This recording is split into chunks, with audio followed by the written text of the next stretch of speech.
주영진의 뉴스 브리핑 정치권 소식으로 시작을 해보도록 하겠습니다. 김영준 명지대 교수, 최창렬 용인대 교수, 그리고 SBS 보도국의 윤춘호 선임기자 이렇게 세 분 나오셨습니다. 어서 오십시오. 어서 오십시오. 오늘 야3당 국회 운영위원회 소집해서 조국 민정수석 출석시키겠다 이렇게 공언했는데요. 오늘 운영위 회의가 열리기에 앞서서 야3당은 조국 민정수석 반드시 운영위원회에 나와야 한다고 요구했습니다.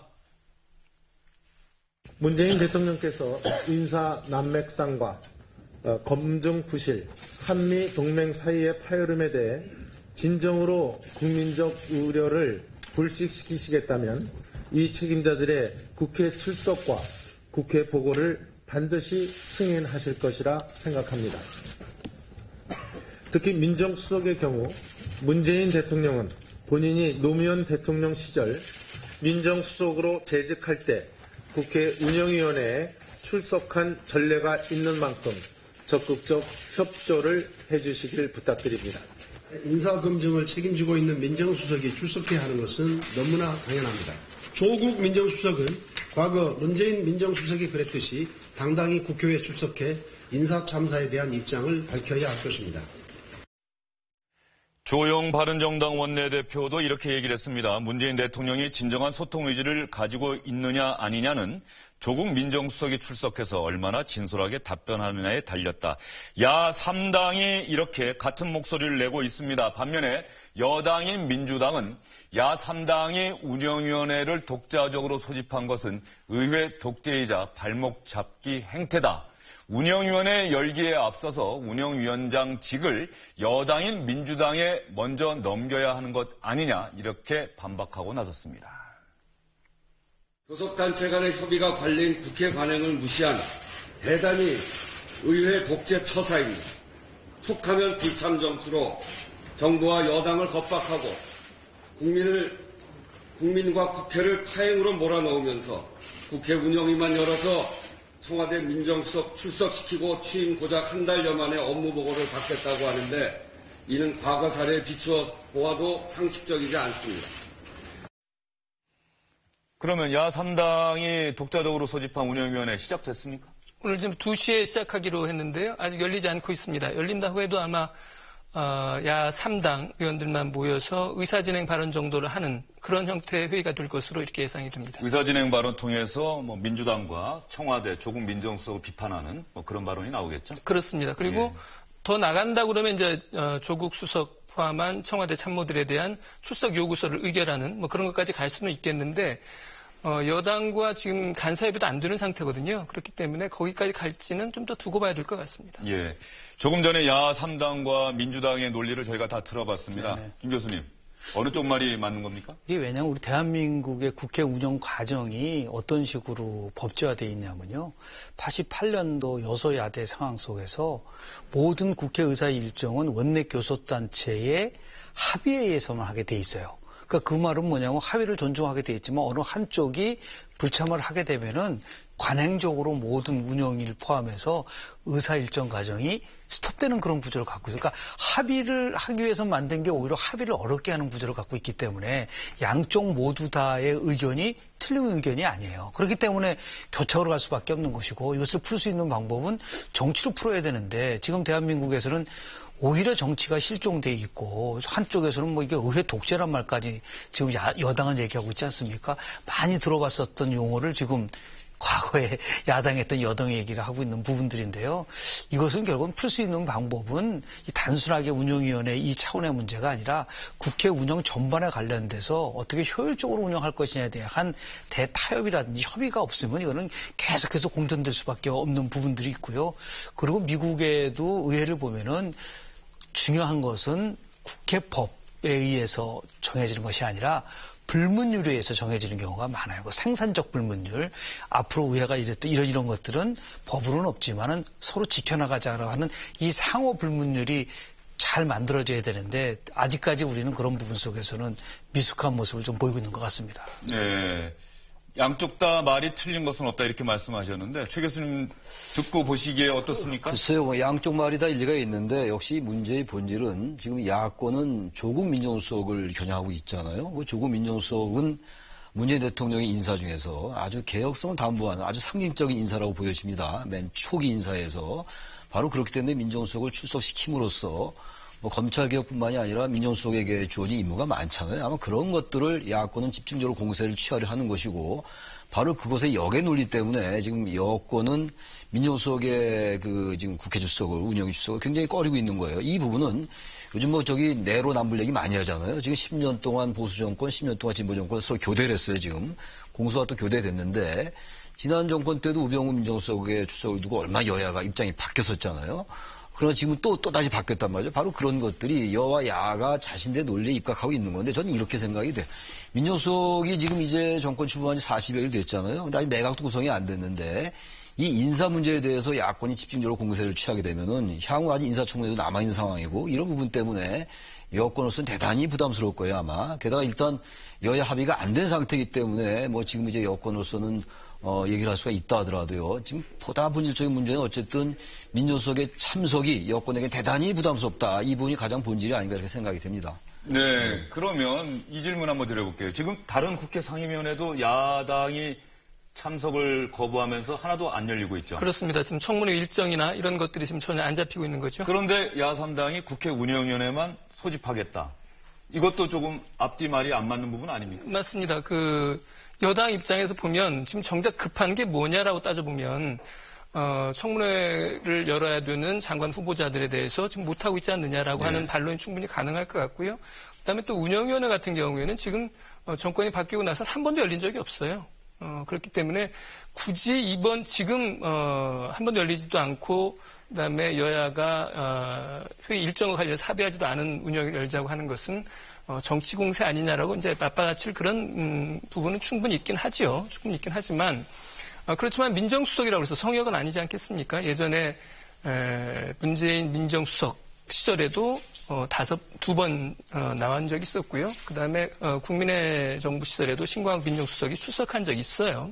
물론 그때도 나오고 싶어서 나온 건 아니었어요. 지금까지 여태 20년 동안 민정수석이 나온 게 5번인 셈이거든요. 그러면 마지못해 이제 민정수석이 나왔던 것인데 그렇게 보면 민정수석이 운영에 국회에 나오지 않는다는 것은 어떻게 보면 여야 간에 합의된 일종의 관례라고 할 수 있는 부분이 있습니다. 물론 어거지도 약간 부린 부분이 있긴 하지만 일종의 이제 여야가 서로 양해하는 그런 관례라고 볼 수 있는 그런 여지도 있기 때문에 6월 국회에서 민정수석 출석 문제로 국회가 계속 공전되는 상황은 좀 바람직하지 않아 보입니다. 반면에 여당 입장에서는요. 야당이 운영위원회만 소집하고 다른 상임위원회는 참석을 거부하는 것은 어쨌든 정치적인 의도가 다분히 엿보이는 대목인데 우원식 민주당 원내대표 말이죠. 취임한 지 꽤 됐단 말이에요. 네네. 그런데 이번에 운영위원회 참석을 거부하는 이유 중에 하나가 운영위원장은 여당인 민주당이 맡아야 한다. 그렇다고 한다면 그동안 새 정부 출범하고 아직까지 여와 야 사이의 관계가 나쁘지 않았을 때 왜 국회 상임위원장직을 새롭게 배정하고 나누는 그런 협상을 하지 않았을까 이런 지적도 충분히 받을 만합니다. 그건 왜냐하면 20대 국회 끝나고 나서 원구성 때 그 상황을 좀 설명을 해드려야 되는데요. 지금 우리 상임위는 2년간 이제 교체가 전반기 후반기로 나눠져 있었고요. 당시에는 국회의장은 정세균 야당 몫으로 하고 그 타협 속에서 운영위원장을 현재 야당한테 준다라고 대타협을 했기 때문에 이루어진 거기 때문에 그것을 다시 엎기는 굉장히 실은 어려운 거고요. 그동안 이제 운영위는 관례적으로 여당이 맡았던 거는 맞았어요. 그런데 지금 와서 벼랑을 또 바꾸자고 하면 그 전에 했었던 합의를 깨는 상태가 되기 때문에 제가 이제 의회를 전공해서가 아니라 이걸 실리적으로 접근해 본다고 한다면 9월 달에 국정감사라는 제도가 있습니다. 대한민국에. 이 국정감사에서 운영위는 청와대를 감사를 하게 돼 있고 지금 인사 검증 시스템과 관련돼서 만약에 문제가 있다고 한다면 집중적으로 그때 감사를 해야 돼요. 그런데 그것을 미리 이제 땡겨서 지금 6월 달에 이 부분을 먼저 해놓고 나서 그것이 이루어지지 않은 모든 의사일정을 보이콧한다라고 한다면 도대체 박근혜 대통령 시절에 17번의 청문회 보고서 채택 없이 장관을 임명을 했고 그리고 이명박 대통령도 10번 아닙니까? 27번 아닙니까?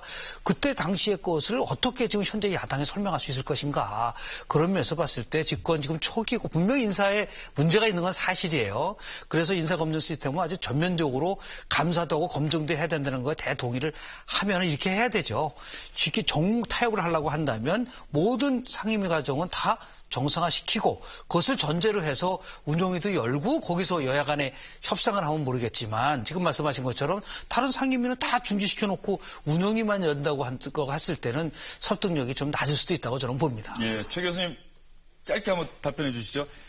지난해 20대 국회 출범했을 때 의석 상황과 지금 많이 달라졌어요. 그 당시는 양당 3당 체제였고 지금은 4당 체제고 대선이 있었단 말이죠. 이런 상황에서 또 정권이 교체됐고 국회 상임위원장 자리는 여야 협상 결과에 따라서 충분히 바뀔 수 있는 거 아닙니까? 글쎄요, 그렇다 하더라도 지금 이건 김 교수 얘기가 일리가 있는 것 같아요. 지난번에 어쨌든 여야 간의 합의에 의해서 이제 국회의장은 정세균 의장 그리고 이제 운영위원장은 지금의 야당이 맡았는데 지금 운영위원장 출석 문제를 두고 이제 여야 간의 논란이 벌어지니까 여당의 원내대표가 이제 운영위원장 자리 내놔라 이렇게 얘기하는데 전 그 부분은 좀 떨어지는 것 같고 설득력이 보다 중요한 거는 지금 상임위원회 문제예요. 다들 지적하셨습니다만 지금 야당이 지나치게 지금 어떤 반대를 위한 반대, 이른바 이제 정치 공세라는 측면이 굉장히 강하게 부각돼 보이는 면이 있어요. 왜냐하면 일단 청문회 좀 열어서 그런 인사청문회 어떤 검증을 좀 해야 되는데 그럼에도 불구하고 이 운영위만 계속 얘기하다 보니까 이제 여당의 원내대표가 운영위원장 자리를 지금 뭐 여당이 차지하는 관례가 있으니까 그걸 바꾸자라는 얘기인데 결국 여당과 야당이 결국 자신들의 입장에서만 얘기를 하는 것 같아요. 근데 보다 중요한 것은 지금 정부가 출범한 지 42이틀인가 됐어요. 42일쯤 됐는데 내각이 아직 구성이 안 돼 있잖아요. 그리고 다른 때와 달리 이게 지금 보수 정권에서 이른바 진보 정권으로 상황이 바뀌었단 말이에요. 모든 게 새롭게 세팅돼야 되는 상황이기 때문에 이명박 정권에서 박근혜 정권으로 바뀔 때도 상당히 시일이 걸렸어요. 내각 구성에.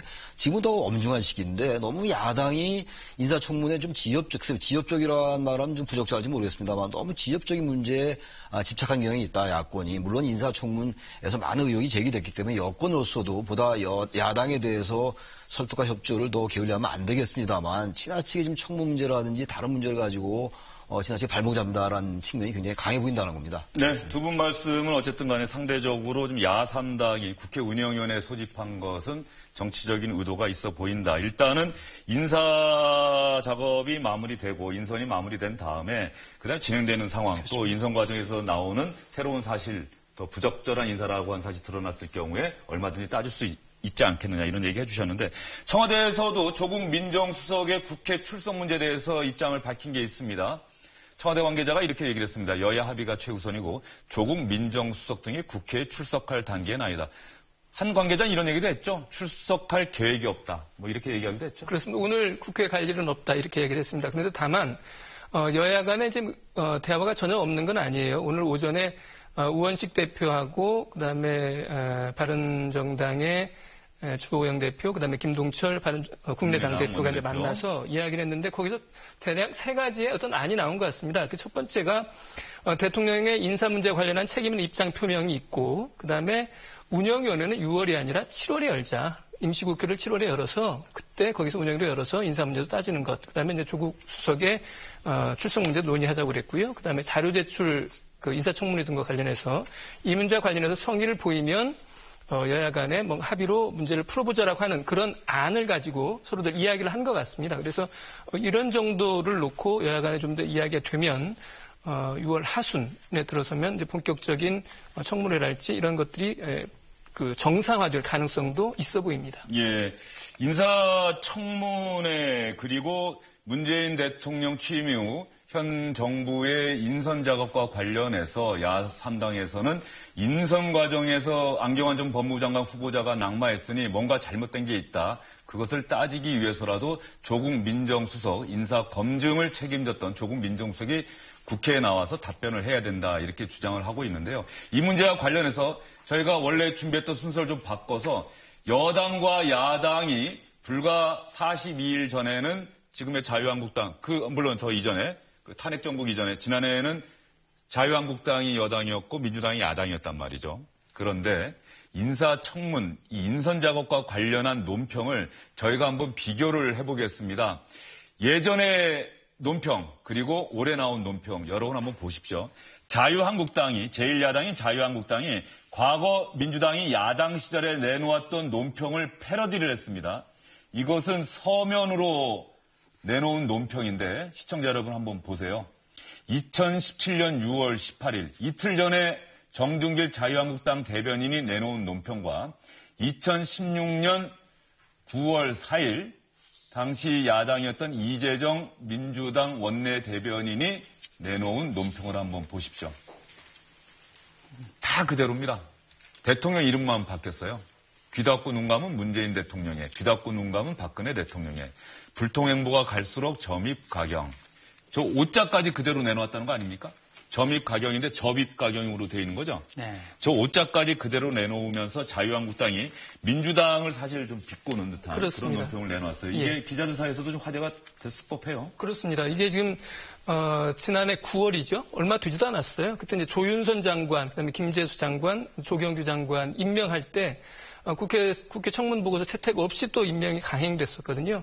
그랬을 때 이제 야당이었던 민주당 대변인이 저렇게 이제 논평을 한 거죠. 근데 여야가 한치 다름없이 정말 똑같다고 할 수 있습니다. 저렇게 보면. 예.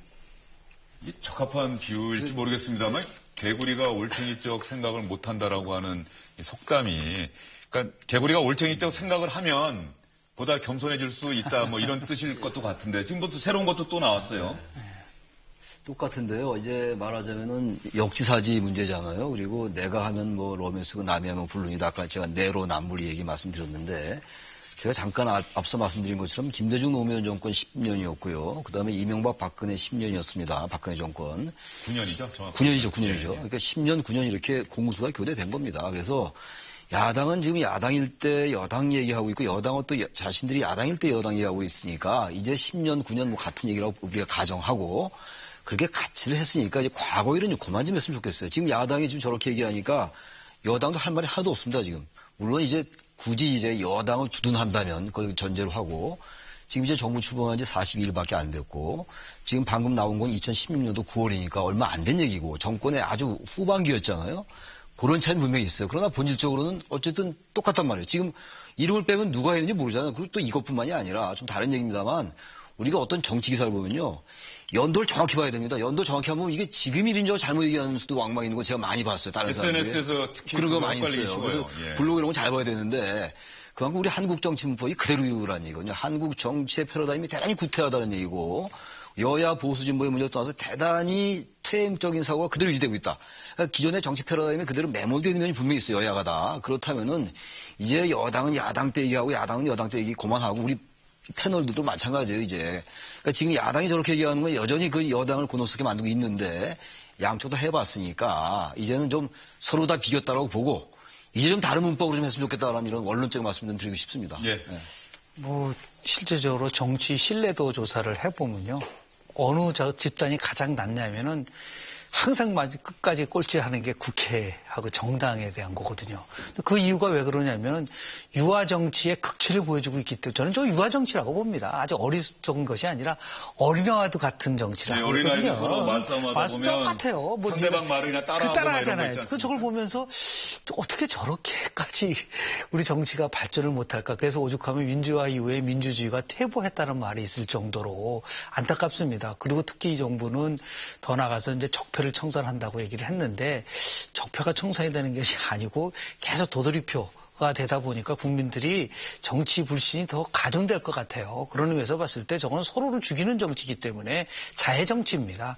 좀 앞으로 나갈 수 있는 부분을 좀 지혜롭게 가지고 와서 성숙한 정치를 해줘야 되는데 그렇지 못한 원인을 한번 제가 말씀을 드리면 이전에도 한번 얘기했지만 모든 것을 내각제적 식으로 그러니까 정부는 무조건 집권당은 정부를 옹호해야 되고 야당은 무조건 정부를 반대한다는 그런 거에서 좀 벗어나야 되는데 여야가 함께 행정부를 견제할 수 있는 그런 거로 바뀌지 않으면 저거는 반복될 수밖에 없는 그런 우리 악순환적인 구조를 갖고 있다고 저는 말씀 좀 드리고 싶습니다. 혹시 민주당이 여당인 민주당이 과거 자유한국당이 여당 시절에 지금 인사청문회 전국에서 내놓았던 논평을 뭐 그대로 따라해서 내놓은 건 없습니까? 아직은 그것까지 나온 게 없는데요. 찾아보면 있을지도 모릅니다. 예. 네. 의도하지 않았더라도 비슷한 내용의 논평이 나왔을 가능성이 상당히 높죠, 뭐. 저 논평은 말이에요. 아까 정말 주어만 달라지고 나머지 표현들이 너무 같다고 하는 것은 저는 우리나라 정치인들이 정말 그건 태만하다고 봅니다. 지적인 태만이기도 해요. 상대방을 공격하는 건 필요하죠. 정치에서는. 정치라는 게 냉엄한 권력 투쟁인데 뭐 어떤 언사를 쓰면서 쓰는 건 당연한 건데 저렇게 똑같은 말들을 정말 아까 김 교수님 표현대로 도돌이표 정치를 한다고 하는 것은 저건 지적인 태만이에요. 저건 성실하지 못한 겁니다. 99.9% 똑같은데 나오는 용어가 세 가지입니다. 항상 여당이 하는 말은 발목 잡기다.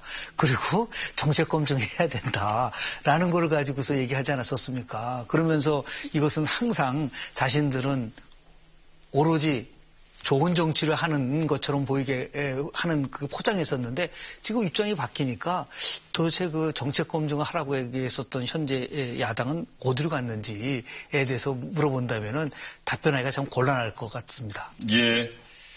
알겠습니다. 시청자 여러분들께서 판단을 해 주시고요. 항상 이 정치권에서 일어나는 일들 시청자 여러분들이 늘 관심 있게 지켜보시다가 뭐 유권자가 할 수 있는 일은 선거 때 표로서 그 자신들의 의사를 드러내는 것 아니겠습니까?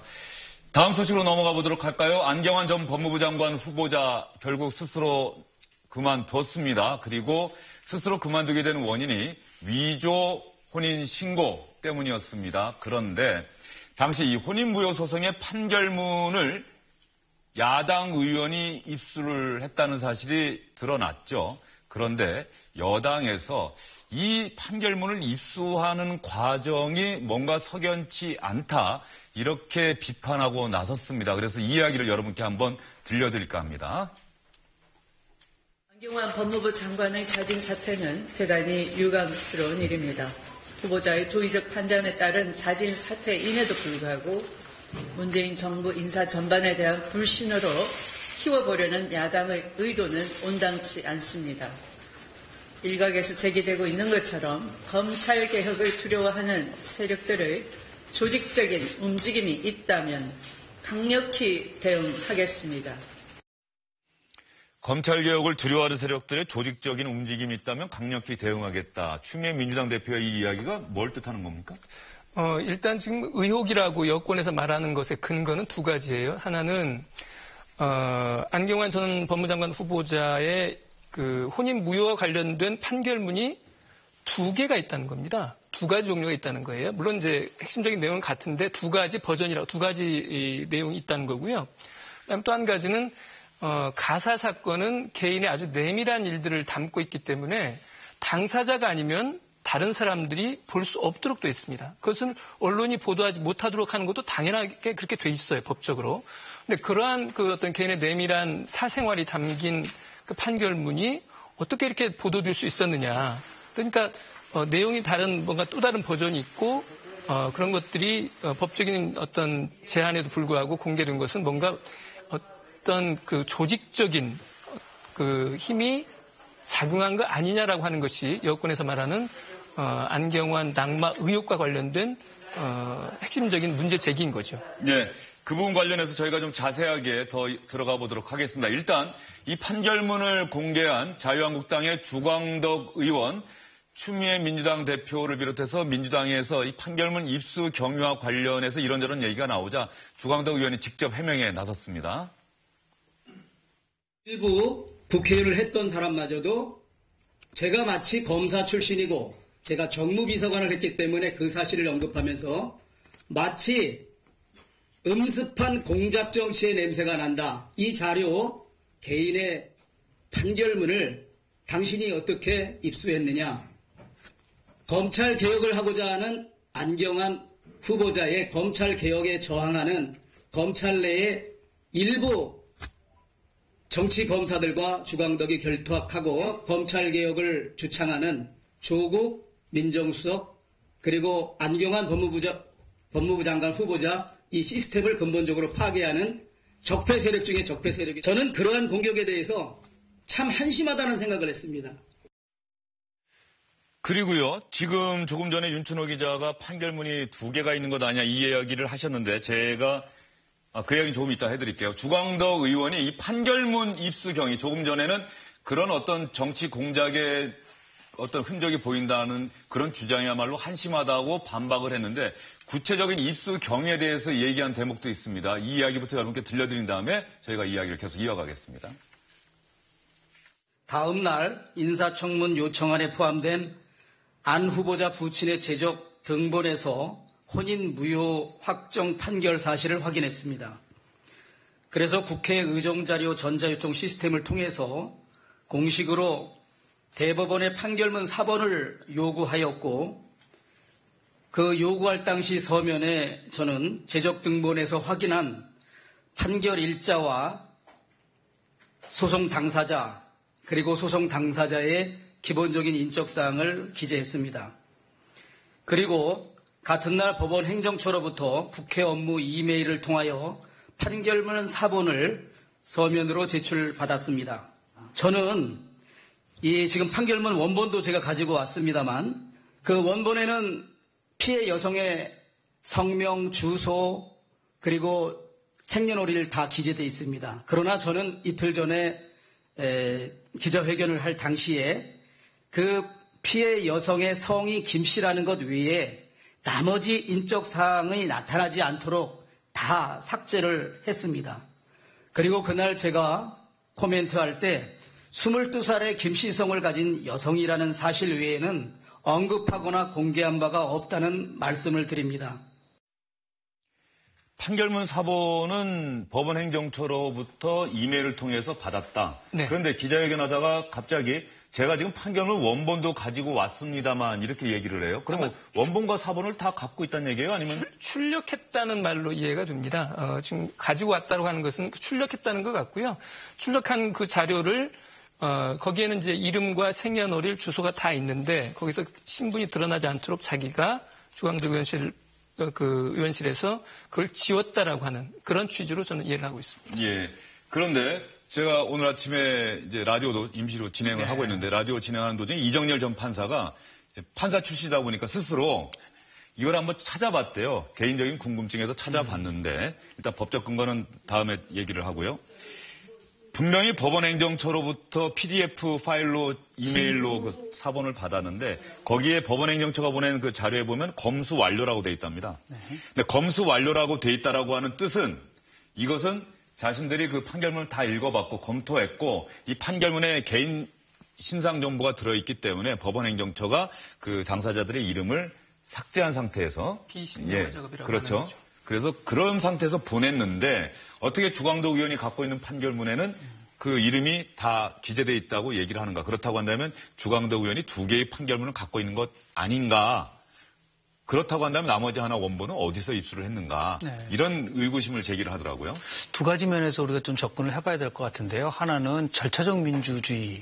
아무리 뭐 나름대로 검증을 한다 하더라도 만약에 이러한 그 자료를 입수하는 과정이 합당치 않다고 한다면 그 부분에 대해서는 분명히 어느 정도는 이제 이거는 가려져야 될 사항이라고 좀 보아야 되는 것이고요. 두 번째는 지금 사건의 본질이 어느 쪽이냐라는 부분 쪽에서 우리가 좀 관심을 가져야 될 것 같아요.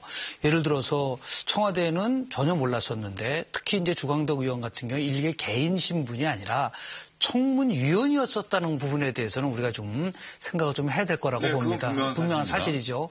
그럼에도 불구하고 만약에 이러한 그 입수 과정에 있어서 2개의 원본이 있다고 한다면 그 부분에 대해서는 뭐 충분히 국회 차원이든 다른 차원에서도 명확하게 진실을 밝혀놓지 않으면 이거는 끊임없이 논쟁이 나올 수 있는 부분이고 이것이 또 다른 것을 모든 것을 덮어들고 다시 얘기해서 다시 추미애 대표가 얘기했었던 검찰 개혁을 원하지 않는 세력들이 의도적으로 이것을 막은 것이다라고 하는 이렇게 얘기하고 한다고 한다면 청문회의 본질은 사라지고 음모론만이 나오게 되는 이런 현상이 나올 수 있기 때문에 지금 지적하신 그 부분이 사실인지 아닌지에 대한 부분들도 일정하게 저는 확인 절차는 좀 필요할 거라고 저는 봅니다. 필요하다. 최 교수님 생각은 어떠십니까? 이게 맨 처음 16일 날 말이죠. 법원 행정처의 얘기가 원래 이 컴퓨터 파일로 존재하지가 않기 때문에 이거 스캔해서 보냈다고 설명했었어요. 그러고 나서 나중에 그렇지가 않고 1976년도에 그 판결문 자체가 PDF 파일 형태로 보관이 돼 있더라.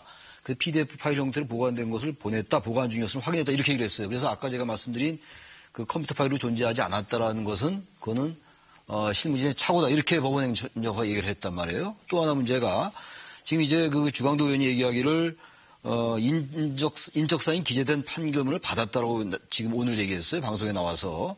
근데 또 며칠 전에는 실명과 인적사항이 가린 판결문을 제출했다. 또 이렇게 얘기를 했단 말이에요. 이런 게 약간씩 달라요, 지금. 다르다 보니까 지금 뭐 이제 추미애 대표가 검찰개혁에 뭐 저항하는 이런 세력이다라고 얘기를 합니다. 사실 그건 좀 근거는 희박한 것 같아요. 조금 정치적인 부분이 있는 것 같고. 그렇지만 지금 제가 두 가지 말씀드린 그 두 가지가 서로 달라요, 지금. 처음에 실무진에 착오했다라고 한 부분과 또 인적사항이 기재됐다, 기재되지 않았다. 이런 부분들. 그래서 이 부분이 역시 문제의 본질은 아니겠습니다만, 그러나 이 부분은 가릴 부분은 가려야 될 것 같아요. 물론 이따가 이제 이런 얘기가 나올지 모르겠습니다만, 주광덕 의원이 청문위원이기 때문에 청문위원의 자격으로 국회에서의 증언 및 감정에 관한 법률에 따라서 요청하면 법원 행정처는 줘야 돼요. 단지 문제는 이 부분이 언론에 공개가 됐었잖아요. 이 언론에 공개되는 건 별개의 문제죠. 청문위원이 법원 행정처로부터 자료를 받는 것과 그래서 면책특권을 가지고 그것을 얘기하는 것과 언론에 공개하는 건 별개의 문제인 것 같아요. 이런 부분들이 분명하게 진위가 가려질 필요는 있다고 생각합니다. 이제 그러면은 이제 판결문이 두 개냐 아니냐 이 부분에 대해서도 법원행정처가 정말로 이름을 삭제하고 자료를 제출했는지 아니면 정말 이름은 다 있었는데 주광덕 의원이 자기가 그걸 지운 상태에서 공개를 했다는 주광덕 의원의 말이 맞는지 이 부분은 법원행정처와 주광덕 의원 측이 서로 어떤 진위를 좀 분명히 밝혀서 확인을 해야 되고요. 다음 두 번째 논점이 이겁니다. 이정열 전 판사 얘기는 이겁니다. 국회의원이 자료 제출을 요구하고 받기 위해서는 인사청문회 위원 같은 경우는 인사청문 특위에 전체 의결이 있거나 국회 제적의원 3분의 1 이상의 의결이 있어야 자료를 제출받을 수 있다. 그런데 주광덕 의원은 그 절차를 지키지 않은 건 분명해 보인다. 또 하나 가사소송법에 의하면 이런 혼인과 관련한 판결문은 당사자나 직접적인 이해관계가 있는 사람을 제외하고는 이 자료를 요구해서 받을 수가 없다. 그렇다고 한다면은 두 개의 법을 위반한 소지가 있다라는 게 이정래 전 판사의 주장인데 주광덕 의원은 어떻게 반박을 하고 있죠? 그 주장에 대해서. 첫 번째는 이제 먼저 두 번째부터 먼저 말씀을 드리면 가사소송법 10조에 그렇게 돼 있죠. 아까 말씀드린 것처럼 당사자가 아닌 사람들은 그 판결문을 구할 수 없도록 돼 있습니다. 근데 그러니까 거기에 그리고 이제 보도도 마찬가지고 할 수 없게 돼 있는데 그 부분과 관련해서는 국회 증언감정법에는 다른 법률의 규정에도 불구하고 국회 요청이 있으면 누구든지 이에 응하해야 된다라고 하는 조항이 있어요. 그래서 이 부분과 관련해서는 물론 법조 내부에서는 뭐 논란이 있을 수 있지만 일반적으로 보면 일단 국회 증언감정법에 의해서 자료를 입수하는 건 얻은 건 그 문제가 크게 안 될 것 같고요. 다만 이제 두 번째인데요.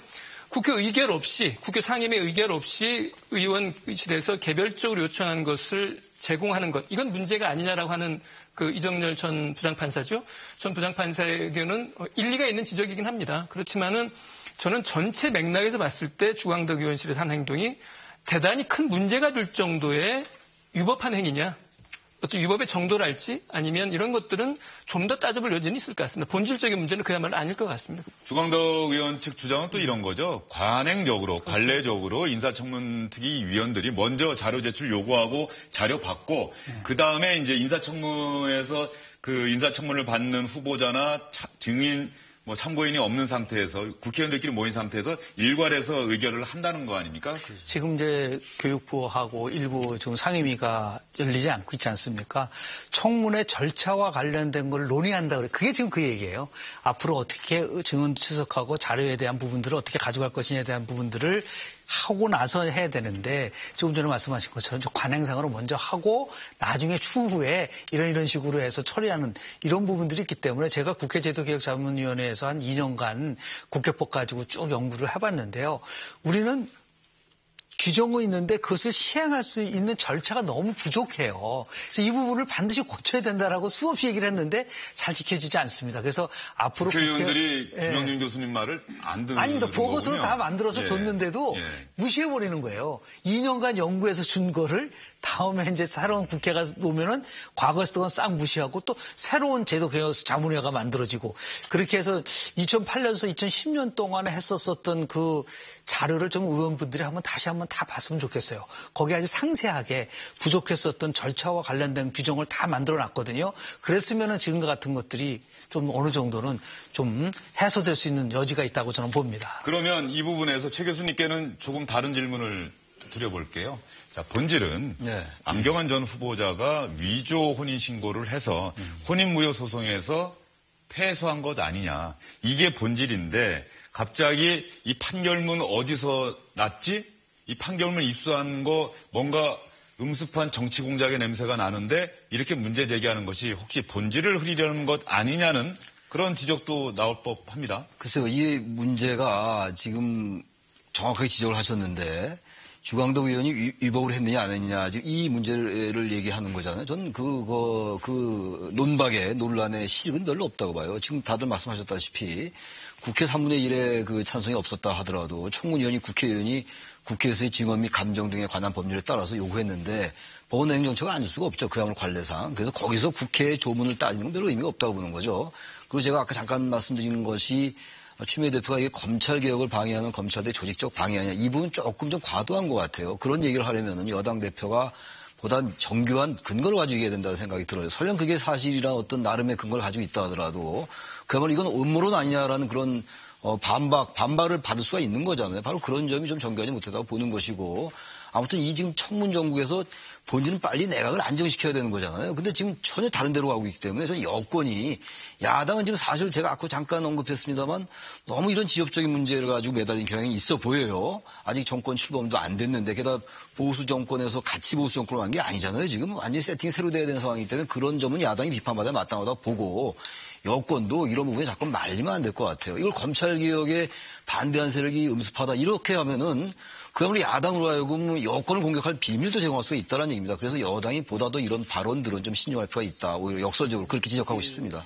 김 교수님 좀 짧게 얘기해 주세요. 왜냐하면 핵심은 아주 간단하게 말씀을 드리면 청와대가 이 사실을 몰랐다는데 어떻게 해서 다른 걸 알았냐는 거하고 안경환 내정자가 기자회견에서 뭐라고 얘기했냐면 그 부분에 대해서 청와대에다가 소명했다라고 했기 때문에 문제가 발생된 거예요. 그러니까 청와대에서 그런 적이 없다고 얘기를 하니까 이게 굉장한 논란을 가져올 수가 있는 부분들. 그러니까 자연스럽게 이 문건을 어떻게 받았느냐로 튀겨나갔지만은 엄밀하게 따지면 인사검증의 절차상에서의 조금 한계가 드러난 것에 대한 부분들이 지금 이렇게 증폭되고 나타난 거라고 봅니다. 예, 알겠습니다. 안경환 전 법무부 장관 후보자는 스스로 후보자직을 그만둔 상태인데 뒤늦게 해당 혼인무효소송 판결문이 자유한국당 의원 손에 들어간 경위, 이 경위를 놓고서 진실 공방이 벌어지고 있는 것 같습니다. 여권에서는, 여당 안에서는 혹시 검찰개혁에 저항하려고 하는 세력이 자유한국당 주광덕 의원에게 이 판결문을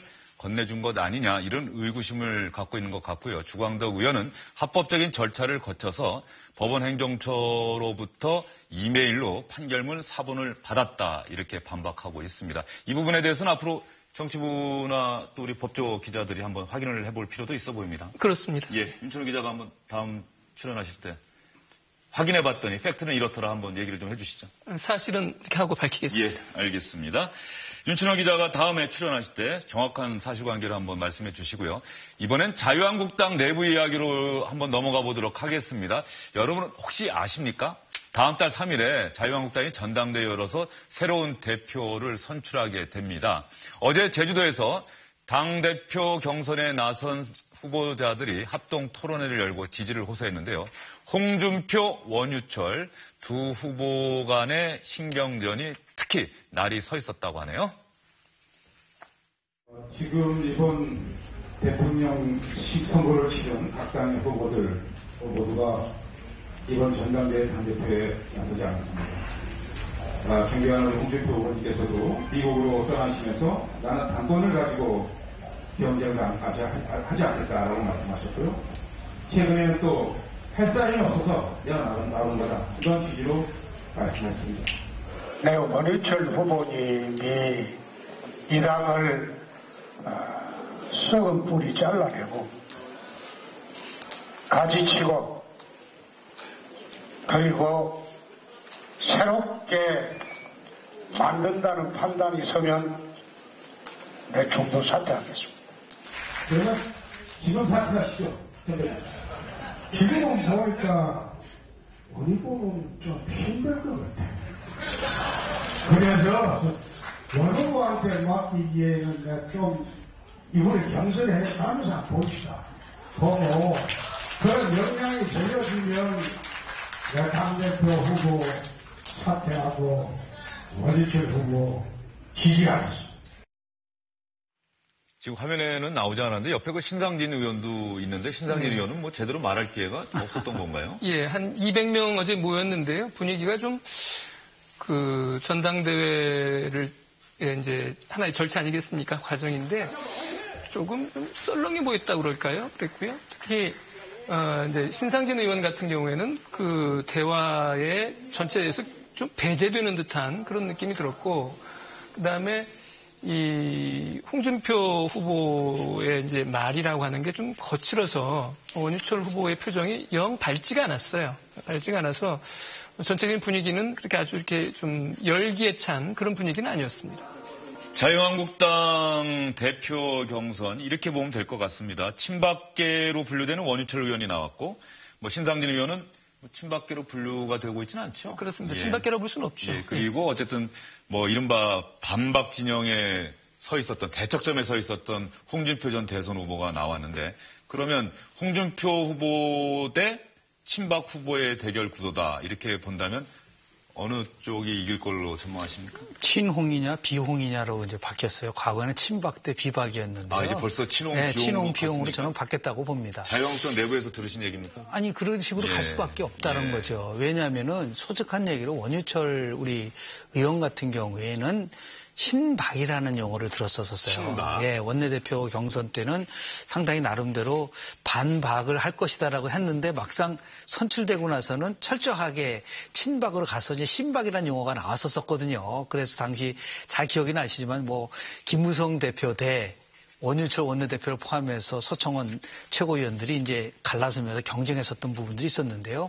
홍준표 전 후보가 등장할 수밖에 없었던 가장 큰 이유 중에 하나는 지금 자유한국당이 엄밀하게 따지면 박근혜 전 대통령이 지난 총선 과정 속에서 친박 중심으로 만든 친박당이라 해도 과언이 아니에요. 이것을 어떻게든 간에 개편할 수 있는 그래도 유일한 카드가 홍준표 전 후보밖에 없다라는 부분들이 있어서요. 지금 자유한국당에는 크게 세 부류가 있는 것이죠. 친박 의원분들 그리고 바른정당에서 와서 지금 13명의 탈당을 해서 다시 복당한 분들. 원내 복귀하신 분들. 그리고 예.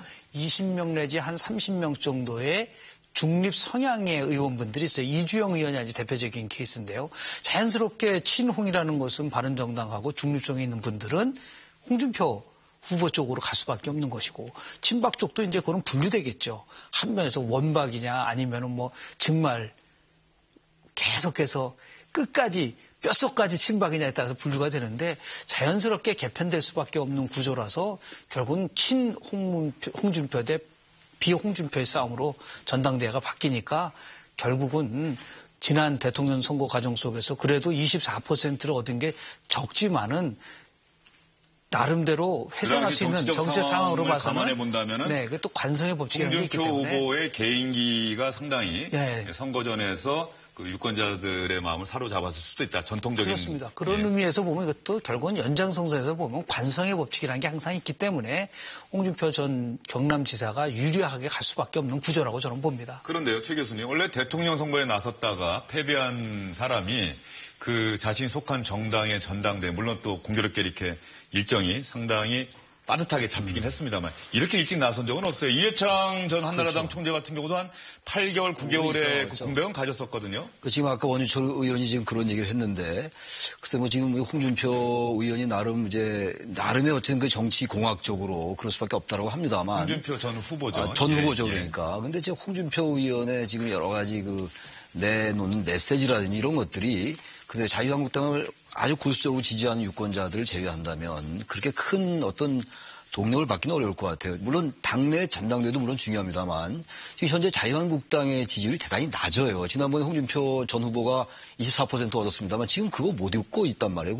당의 정당 지지도도 아주 낮고. 지지율이 한 자릿수예요. 네, 그렇죠. 8% 막 이렇게 나온단 말이에요. 그런 상황이기 때문에 전당대회에서 저렇게 자신들끼리 당권 경쟁하는 게 국민들에게 별로 의미가 없어 보이는 거예요. 사실은. 친박 거의 의미가 없는 용어죠. 근데 지금 친박도 많이 분화됐어요. 지금 윤상현 의원 같은 경우는 사실 홍준표 의원을 지지하는 것 같고 또 이른바 친박의 초재선들도 홍준표 의원 쪽으로 기우는 것 같은데 뭐 당내 전당대회도 물론 중요합니다만 지금 인사청문정국 여러 가지 이런 상황 속에서 뭔가 자유한국당이 제1야당으로서 백지석이면 굉장히 큰 의석이거든요. 뭔가 어떤 존재감을 보이기 위해서 국민들이 어떻게 다가갈 것인가 그리고 야당으로서 무엇을 여당에 대해서 비판 견제할 것인가에 더 초점을 맞출 때 이 전당대회가 국민들의 관심을 끌 수 있는 거거든요. 여전히 정치공학적으로 친박이다, 친홍이다 이거 국민들은 별로 관심이 없어요. 일단 정당의 지지도 10% 이상 올려놓고 얘기를 해야죠.